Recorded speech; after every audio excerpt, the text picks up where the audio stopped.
Shalom para sahabat Narwastu, salam sehat. Kembali lagi bertemu dengan podcast ke-80 majalah Narwastu. Kali ini kami mendatangi seorang tokoh gereja Aras Nasional, pembina majalah Narwastu, yang juga tokoh umat yang selama ini aktif mencermati situasi kemasyarakatan sosial politik di tengah bangsa kita. Beliau adalah Bapak Pendeta Dr. Nusremas. Beliau dikenal juga sebagai Ketua Majelis Pertimbangan PGLI, Ketua Dewan Pembina Lembaga Pelayanan Mahasiswa Indonesia atau LPMI, juga salah satu penasehat Lembaga Alkitab Indonesia. Kita akan berbincang dengan beliau. Ini di penghujung tahun 2023, tentu ada banyak hal yang bisa kita gali dari beliau sebagai tokoh umat. Shalom Pak Nus, apa kabar? Shalom, selamat pagi. Ya, Bapak baru pulang kemarin dari sebuah pelayanan di Wisma Kenasi ya? Ya, biasanya. Karena saya kan ditaruh sebagai pembina di hitung-hitung lebih dari 20 yayasan Kristen. Gitu Pak ya? Jadi ada acara di mana, kalau ada waktu tetap ikut. Gitu Pak ya? Ya. Pak Nus, ini kita sekarang berada di penghujung tahun 2023. Bapak ternyata mengikuti juga perkembangan situasi sosial kemasyarakatan bangsa kita. Bahkan kemarin itu cukup ramai juga saya lihat di media sosial, Bapak dan teman-teman di PGLI yang dipimpin Pak Pendeta Dr. Roni Bandeng dikunjungi oleh anak-anak muda dari Partai Solidaritas Indonesia. Boleh tahu Pak, apa sih sebenarnya yang dibicarakan pada saat itu? Ya, sebenarnya pada kesempatan itu karena ada wakil menteri, lebih banyak PGLI itu mengemukakan tentang hambatan-hambatan yang sedang dihadapi oleh gereja. Banyak gereja yang isinya terbengkalai dan lain-lain. Itu yang jadi topik utama. Jadi kesempatan berinteraksi anak-anak muda ke depan. Kebetulan putranya Pak Presiden Joko Widodo, Kaisang ya? Kaisang Pangarep ya. Kaisang ikut, jadi ya saya bercanda aja dengan Kaisang. Sebelum saya ngomong saya tanya dulu, kamu kenal Pak Jokowi enggak? Ketawa semua. Ya, saya bilang Jokowi itu sudah jadi sahabat saya dari awal waktu mau kampanye untuk gubernur di DKI dan seterusnya sampai presiden. Puji Tuhan ya, saya diterima di Istana Jakarta, Istana Bogor, dan di tempat lain juga ya. Jadi interaksinya santai aja. Bagaimana PSI sebagai generasi muda berjuang untuk bagaimana persatuan bangsa ini ke depan. Itu yang sangat diharapkan. Hal-hal yang dulu-dulu yang kadang-kadang tidak masuk akal, kita singkirkan supaya hidup di negeri ini tetap menjadi kehidupan yang berdamai satu dan yang lain. Ya. PSI itu kemarin juga sudah berkunjung Pak ke kantor PGI di Salemba 10. Kemudian berkunjung ke sejumlah tokoh-tokoh umat untuk meminta wejangan atau nasihat. Nah, di postingan PSI juga saya baca bahwa mereka juga mengunjungi pimpinan PGLI untuk meminta wejangan dan nasihat. Sebenarnya wejangan apa Pak yang diminta? Ya, sebenarnya nasihatnya jadi orang muda harus tetap konsisten pada arah yang jelas, pegang kebenaran, dan kita akan tetap berjalan maju. Jadi kebersamaan itu penting. Orang muda kan dia perlu bimbingan, perlu nasihat dari kelompok-kelompok mana yang dianggap itu bisa memberikan, termasuk PGLI. Iya. Apa pendapat Bapak tentang partai anak muda ini yang punya tagline anti intoleran dan anti korupsi ini? Jadi begini, generasi sekarang ini kan udah lebih banyak generasi muda. Dunianya udah lain. Gaya hidupnya, cara berkomunikasinya, pemikirannya juga sangat berbeda. Jadi kalau kita lihat itu, saya rasa itu bagus.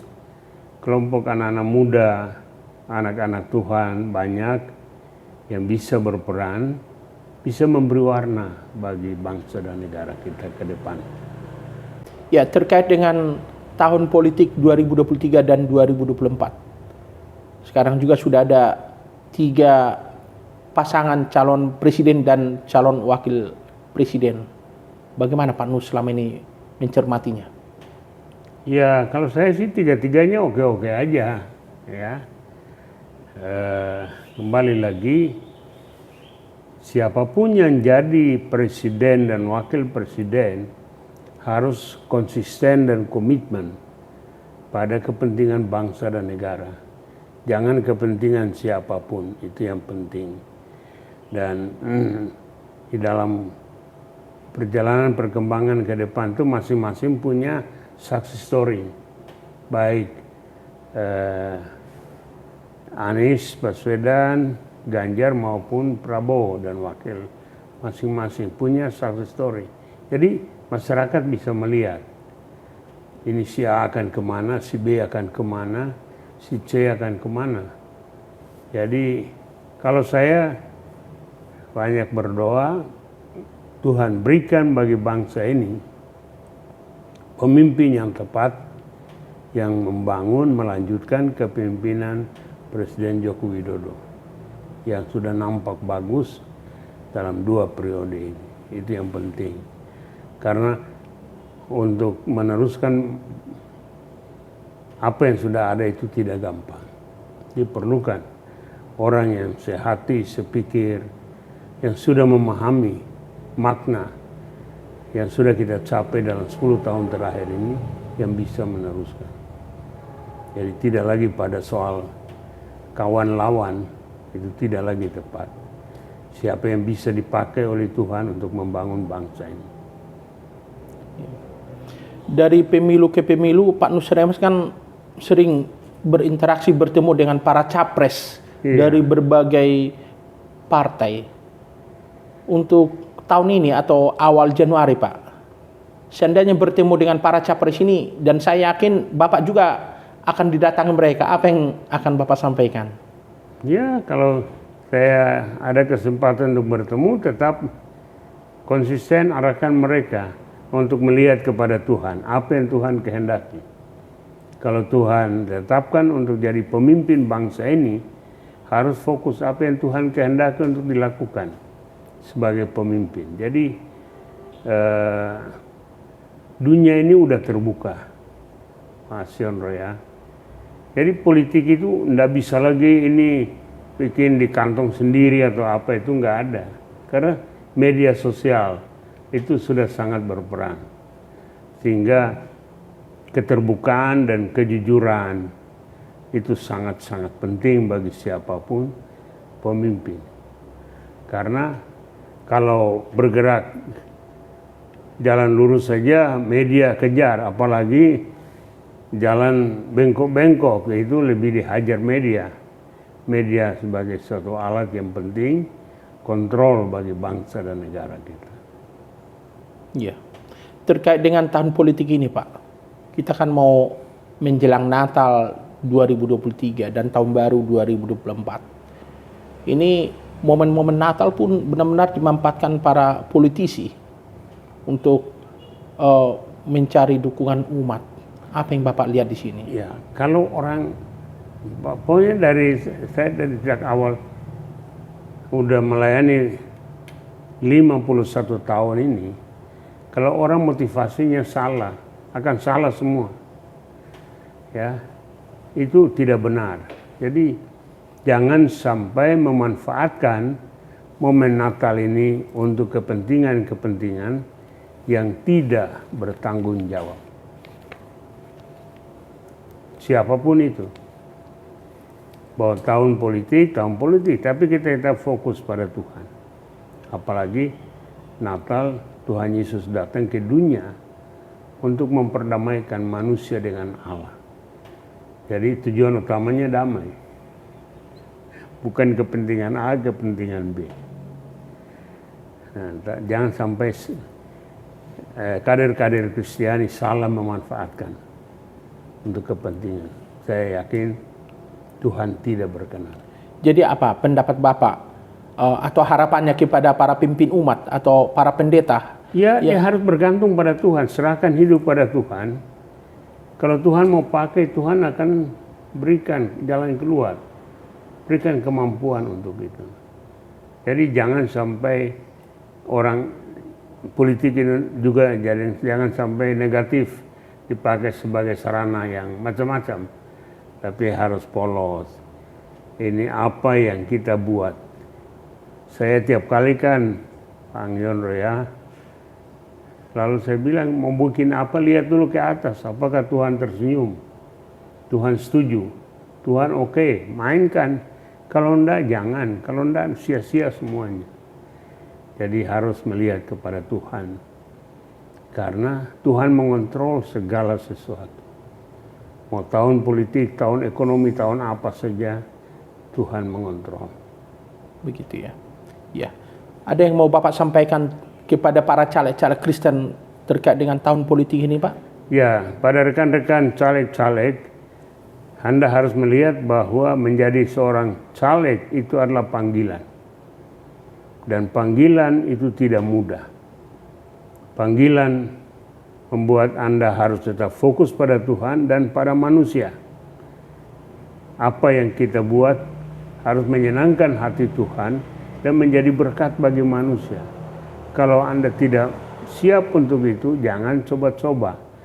Karena kalau hanya untuk kepentingan pribadi, kepentingan tertentu, Tuhan tidak berkenan dan Anda punya hari depan yang tidak menjadi berkat bagi orang lain. Jadi harus dari awal melihat apakah Tuhan kehendaki Anda untuk berjuang di dunia politik.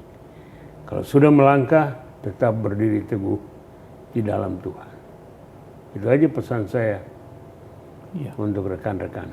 Ya, terkait dengan Natal dan Tahun Baru 2024, Pak. Kita tahu kita sudah melewati pandemi COVID-19 dan kita sekarang berada di tahun politik. Apa yang mau Bapak sampaikan kepada umat? Saudara, kita mengucap syukur kepada Tuhan bahwa tangan Tuhan tidak kurang panjang untuk menolong. Pertolongan Tuhan tidak pernah terlambat. Kita dipimpin melewati hampir 3 tahun COVID, kita lewati. Tiap tahun COVID juga kita tetap merayakan Natal sampai dengan sekarang ini. Jadi kita tetap yakin bahwa tangan Tuhan akan terus membimbing kita menuju hari depan yang penuh harapan. Kasih sayang Tuhan tidak pernah berkesudahan. Jadi menyambut Natal tahun ini yang kebetulan bertepatan dengan bulan kampanye ya. Iya. Bulan kampanye, kita tetap harus menempatkan Tuhan Yesus di depan menjadi acuan bahwa apapun yang kita buat harus berkenan kepada Tuhan. Siapapun calon yang kita pilih harus berkenan kepada Tuhan. Dan itu menyangkut hubungan pribadi kita dengan Tuhan. Ya. Para sahabat Narwastu, kami juga ingin menyampaikan bahwa majalah Narwastu pada akhir Januari nanti 2024 akan mengadakan acara Natal bersama 21 tokoh Kristiani inspiratif pilihan Narwastu dan bersama caleg-caleg Kristiani. Pak Nus, ada yang Bapak mau sampaikan kepada tokoh-tokoh Kristiani pilihan Narwastu yang inspiratif pilihan Narwastu 2023 ini? Saudara-saudara, rekan-rekan hamba-hamba Tuhan yang menjadi pilihan Narwastu tahun ini. Dipilih berarti Anda punya kualifikasi tertentu. Maka harus tetap menjaga integritas. Tetap menjaga kepemimpinan yang baik di gereja maupun di masyarakat. Sehingga kita tetap menjadi pemimpin yang berkenan kepada Tuhan. Pemimpin yang dipakai oleh Tuhan dan menjadi berkat bagi bangsa dan negara kita. untuk menjadi seorang tokoh pilihan Narwastu itu tidak mudah karena begitu banyak masyarakat di Indonesia. Tapi bahwa sebuah majalah seperti Narwastu memilih, berarti kan Anda penting tetap berperan menjadi berkat bagi gereja, bagi masyarakat, bagi negara dan bangsa kita. Hidup ini hanya punya nilai kalau dipakai oleh Tuhan. Itu prinsip saya dari awal. Kalau tidak dipakai oleh Tuhan, tidak ada nilainya. Apapun jabatan, apapun penghargaan yang diberikan, tapi harus tetap pastikan bahwa hidup saudara dan saya dipakai oleh Tuhan. Selamat kepada rekan-rekan yang tahun ini kembali menjadi pilihan tokoh Narwastu. Ya. Ada lagi yang Bapak mau sampaikan kepada sahabat Narwastu, Pak? Ya, sahabat Narwastu, mari kita berdiri teguh di dalam Tuhan. Tanggal, tahun boleh berubah, hari boleh berubah, tapi Tuhan tetap sama. Yakin bahwa tangan Tuhan tidak kurang panjang untuk menolong. Yakin bahwa pertolongan Tuhan tidak pernah terlambat. Karena itu, kita mau tetap fokus kepada Tuhan. Siapa yang Tuhan kehendaki untuk menjadi pemimpin bagi bangsa dan negara kita. Apa maksud Tuhan untuk hari depan bangsa kita. Gereja Tuhan. Semua kita harus tetap lihat kepada Tuhan. Apa yang Tuhan kehendaki.